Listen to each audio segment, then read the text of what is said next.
Hello, everybody, and welcome to the Sunday Night SitDown. I'm your host, Royce Jones. We're joined today by Judge Matt Rudzki, who is the Justice Slate Candidate for Common Pleas Judge.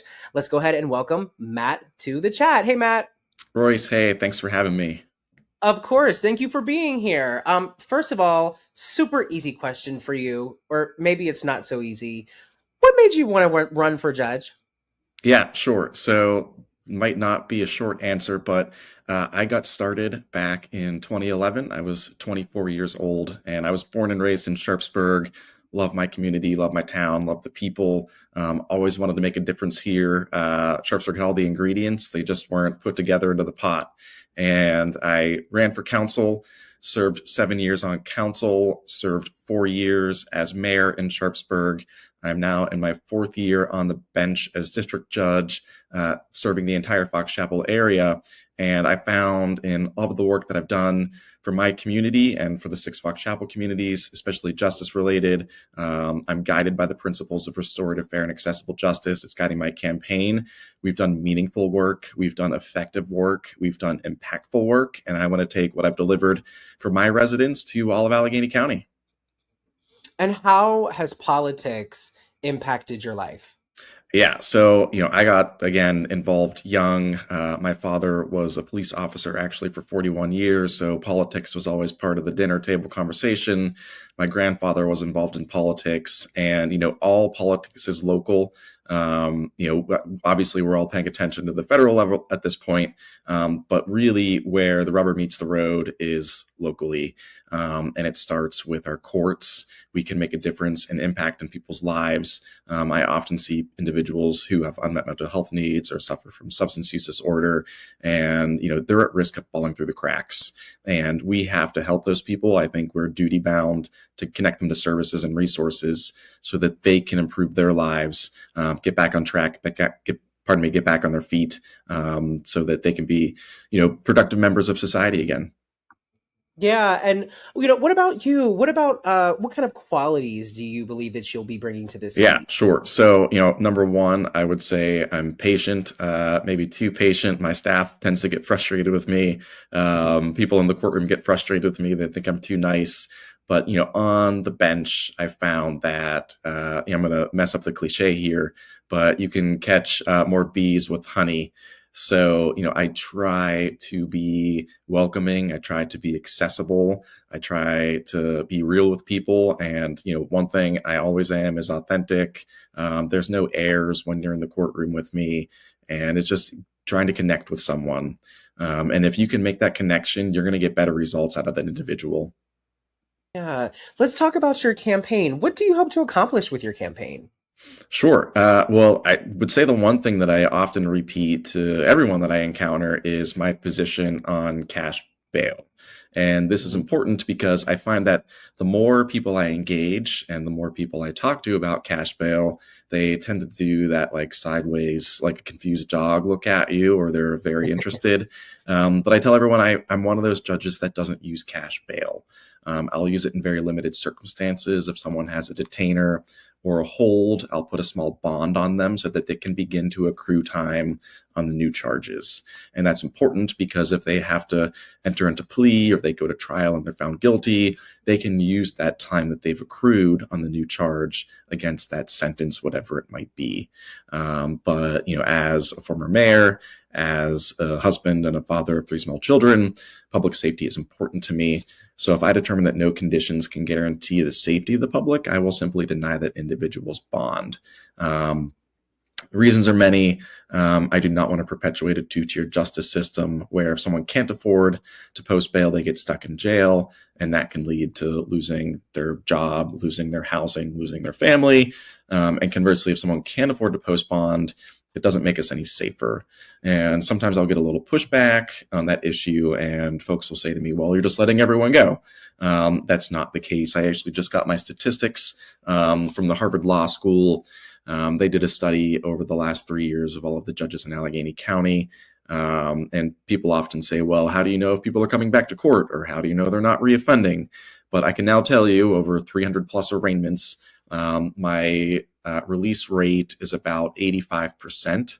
And I can tell you that 90% of those individuals returned to court, and I believe it was 91% of them avoid reoffending. So it can be done. And I often say to people, hey, what number makes you feel safe? And nobody can never answer. But the more people I have this conversation with, the more they understand where I'm coming from and the position and the philosophy, and it changes their minds on the thought about cash bail. So the messaging alone on that issue has been huge. Yeah, so you've spoken about your position on cash bail and in some ways people's reaction, or maybe even in some cases lack of knowledge regarding that subject. Is there anything else that you wish people knew about the Court of Common Pleas? Yeah, the courts of common pleas have a tremendous impact on all of our lives. There are 4 divisions within the Court of Common Pleas. There's the 2 that people hear about the most, and that's likely the family division and also the criminal division. They tend to generate the most, I would say, news worthy stories. There's the civil division and the orphans division, which people rarely hear about the orphans division. But that's essentially where estate administration occurs. And, if someone needs guardianship, a petition can be filed there for guardianship. But the courts have such a tremendous impact on our lives. The courts of common pleas are the trial courts for the Commonwealth of Pennsylvania. Generally, there's one Court of Common Pleas per county, judicial districts, but these are the judges who are making the decisions in our lives that we're going to run into most after seeing a magistrate, for example. If you have a speeding ticket or run a stop sign, you're going to end up in front of me. And that's impactful. If you're arrested or have a claim under $12,000, you're going to see me. But if you're ever involved in a divorce or a child custody issue, you're going to end up in family division. If you're a minor and you end up getting pregnant and you're seeking an abortion and you don't want to speak with your parents about it, you can petition the courts as a minor and go in confidentially in front of a common pleas judge in what's called a bypass proceeding. And in those proceedings, the judge just has to determine, it's a 2-part test. Did the person who applied go to a medical provider and get cleared? And do they have the capacity and the maturity to make the decision in order to have that abortion? So there are things that people don't know about at the courts of common pleas that we can also talk about. And then there's the common issues with the criminal division or the civil division. If, red car, blue car, personal injury, med mal, and civil. The big topic might be tax assessment appeals, for example. The county, there's multiple lawsuits about the current state of tax assessments in Allegheny County. And it's going to come to a head and the reassessment is going to be ordered, and it's going to be the biggest news story for probably 2 or 3 years after that. So it's not glamorous work, but it's important work. Yeah. And so, you've spoken about the work. What about the word justice? What does that mean to you? Yeah, justice looks a lot of different ways to a lot of different people. And I touched on it briefly. For me, my platform is one of restorative, fair, and accessible justice. I often tell folks that, I will always make the moral decision unless the law gets in the way. I also have some graffiti art. It's about a 5x6 piece that hangs in my courtroom, and it says Salus Populi Suprema Lex with Lady Justice on it with the scales of justice. It's another motto that I live by. It's the welfare of the people is the highest law. It's also the motto of my alma mater, Duquesne Klein School of Law. And for me, it's about what's right every day. And, whether it's making a plaintiff whole in a civil issue or finding a creative solution for the child or a student or a youth who's at risk and trying to find ways to get them, back on track, or if it's finding restorative ways to help individuals, connecting them to resources, unmet mental health issues or substance use, getting them into a treatment facility, making sure they're staying on track. I utilize social workers in my courtroom to help connect people to those resources. And when a defendant has that accountability, and that social worker is not only following up with them, but following up with their service provider, we're seeing a lot more success with cases. And by success, I mean they're being withdrawn or dismissed at higher rates in my court. They're not getting sent downtown. So that person's maintaining their dignity. They're getting back on their feet. They're staying on their feet. And we're getting, like I said, those better outcomes where, we're not keeping them down, we're uplifting them. And that doesn't cost us anything. It's not a zero-sum game.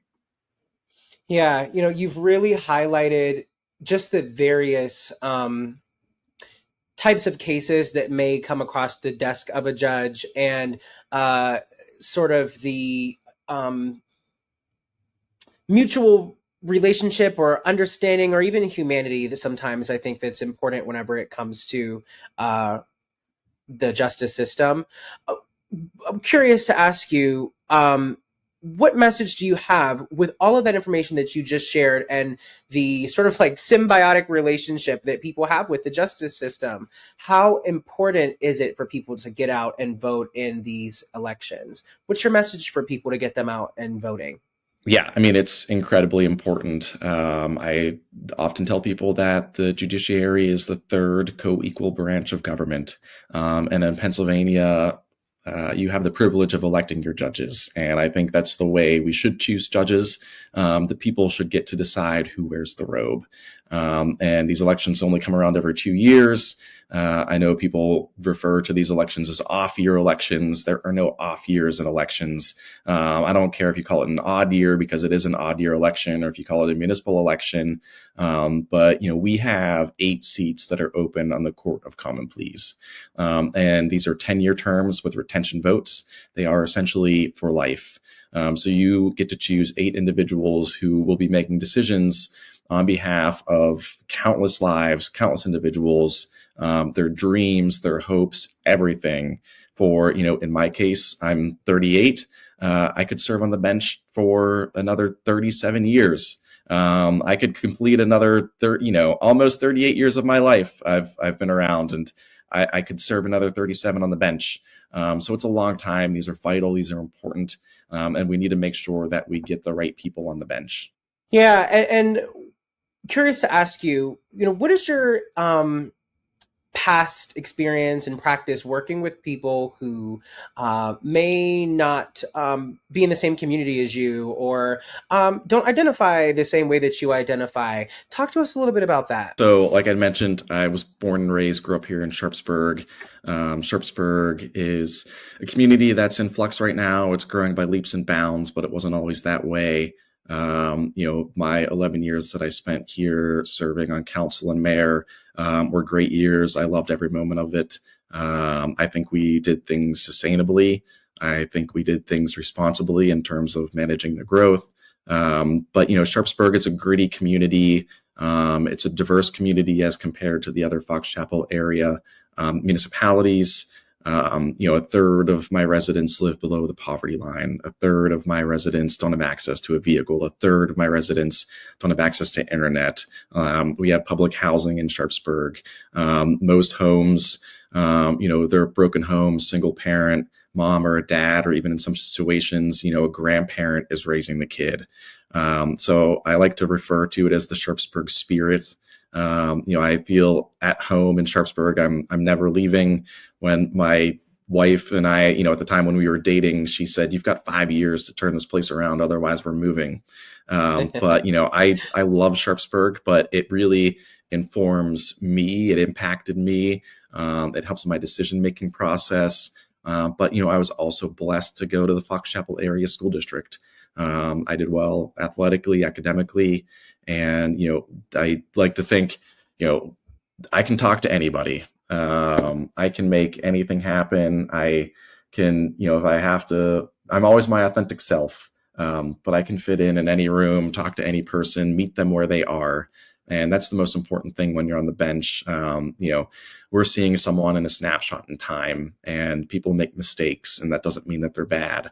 And we have to realize that as judges, we are holding people's lives in our hands, and we can ruin their lives. But my goal is to do no harm. But like I said, I credit most of that with that Sharpsburg spirit, being able to, talk to anybody and meet them where they are. Yeah, so it seems like your, community involvement and being around working class people really helps inform your work, right? Yeah, I mean, Sharpsburg definitely, it's a working poor community for most of my life. And, like I said, it's changing now. But that is where I come from. It's, like I said, what's informed me and what, it impacted who I am as a person. And I'll never forget it. Yeah. Yeah. And what about, like your average 24-year-old? How would your campaign improve the quality of life for somebody who's really just getting started on their adult journey? So, 24 is a fun age. When I do my juvenile cases out of the school, I do a night court. Actually, when I introduced my night court option, I was only the second judge in the county out of 46 magistrates to do night court for all of my school cases. So we do them after the school day ends. And it's a heavy docket. We typically have 40 to 50 cases on average. It's the most rewarding day of the month, but also the most exhausting. We do have therapy dogs that come in and they help everyone in the room, including me. But long story short is I often remind these 18-year-olds or 17-year-olds, or if they're middle schoolers, 12, 13, 14, that there's a portion of your brain, and it's the frontal lobe, that only stops forming when you're 25. And Yeah. unfortunately for all of us, it's the break. Like, it's the part of the brain that tells you this is a bad decision, don't do it. But I try to find the good in everyone, and everyone has so much potential, and I hate to see any of that potential wasted. So like I do with 99.9% of people who come into the courtroom, it's trying to craft some creative solution that fits the individual, that works for them, that won't leave them falling behind, and also to let them know that I believe in them and everyone wants them to succeed. And when you set the tone that way, like I said, you get better results. And sometimes when you don't get the results you need, you have to resort to more drastic measures.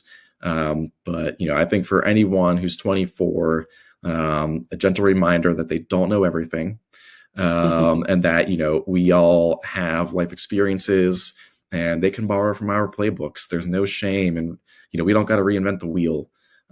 Sometimes copying and pasting is beneficial for everyone, but that's not to say that we all can't improve. Everyone can use a little therapy.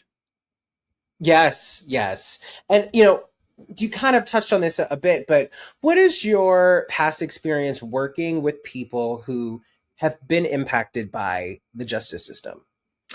Yeah. So, obviously I practiced law for 8 years, met lots of folks in my practice who've been impacted by the criminal justice system. While I was the mayor of Sharpsburg, which is a small borough, the primary duty of a mayor is to manage the police department. And the mayor also, I often joke that anyone who serves even one day as mayor deserves a degree in social work. And I'm not talking an honorary degree. I'm talking a real degree in social work. I had folks who were constantly calling me, coming to my house, calling my law office, emailing my private personal email, my work email, my borough email. They were Facebook messaging me. But everyone has needs, and everyone wants their needs addressed. And whether it's the criminal justice system or a social justice issue, the mayor's office is sort of the center of the universe for those things.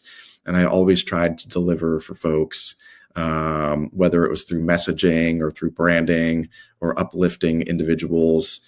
But I will say, one of the things I'm most proud of, and I touched on the social workers a little bit in the courtroom, while I was the mayor of Sharpsburg, I'd advocated for an embedded social worker in the police department. And Borough Council didn't find the money while I was the mayor, but they did after I took the bench. And the goal there is, if we invest in people before crime occurs, and there's a lot of ways for that investment, education, housing. But, if we aren't willing to use, tax dollars on those things, we can use them for social workers. And that's, the social worker here in Sharpsburg is terrific. She's wonderful. She does a great job. And, it's from 22 to 23, my first year on the bench, to my second year on the bench, we actually saw a decrease in criminal charges that got filed in my court by 10%. And I like to credit that to having that social worker in the police department, in the borough, and, helping prevent crime before it happens by connecting people to those resources. Yeah, and I want to expand on that a little bit. When it comes to issues of violence, can you talk more about your vision for either community investments or public safety to address those issues? Violence, we'll put that in air quotes. On the bench presently, I talked about bail earlier, and I mentioned that, I don't use cash except in those limited circumstances. But when I determine that absolutely no conditions can guarantee the safety of the public, then I will deny that individual's bond.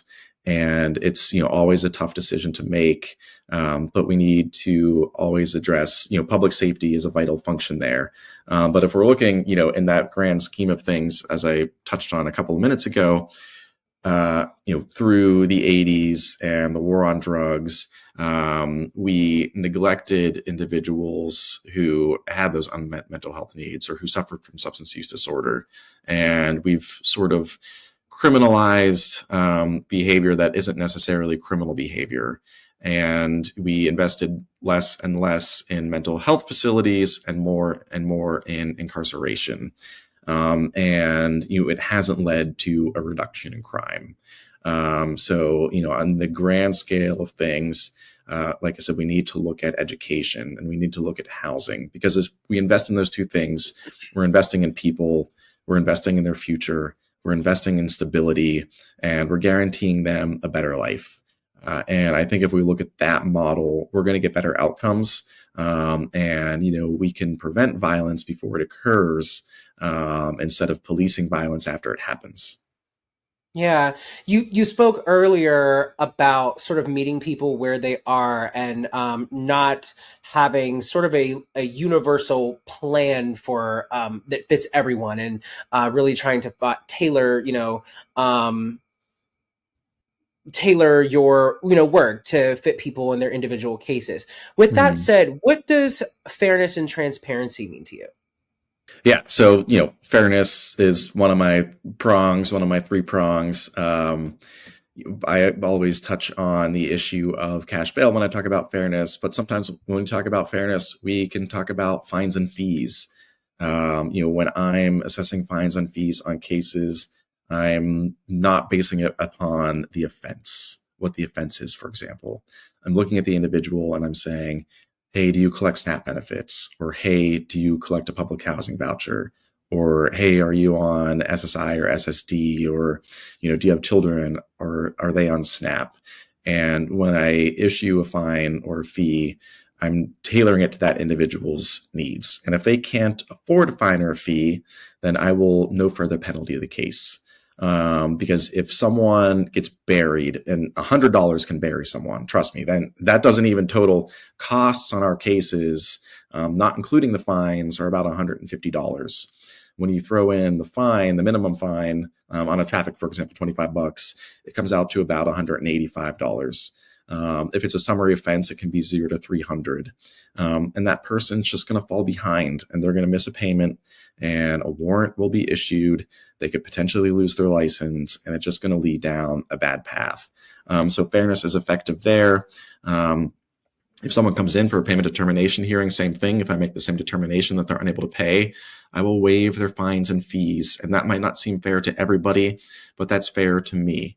And that's within the discretion of the judge. Transparency is vital in any layer of government. I often say that government should be clean and clear, like our water and our air. So, if currently, for example, a reporter is allowed in a courtroom, but a camera is not. If the rules were to change that allowed cameras in courtrooms to broadcast our proceedings, I would be in favor of that. Government should always be open. There should be no closed doors, especially in our courtrooms. These are public proceedings, and the public deserves to know what's going on. And, even a minimum amount of accountability is also good for the individuals making the decisions. Yeah. You spoke a lot about Sharpsburg and your impact there, and really getting to know that community and the working class people there. Where do you like to go to learn about other communities, and how do you work, and have you worked to unlearn your own biases?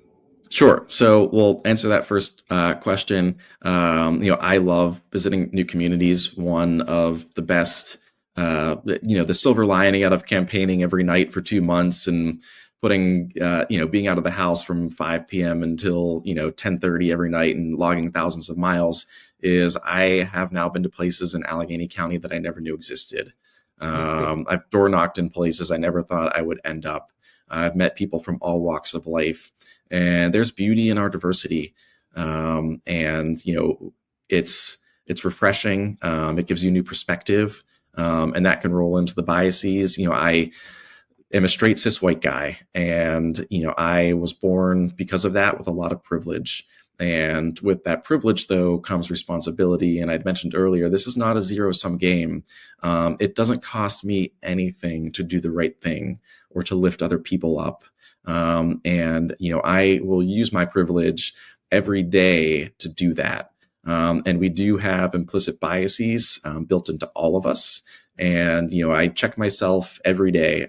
We all encounter situations where we check ourselves.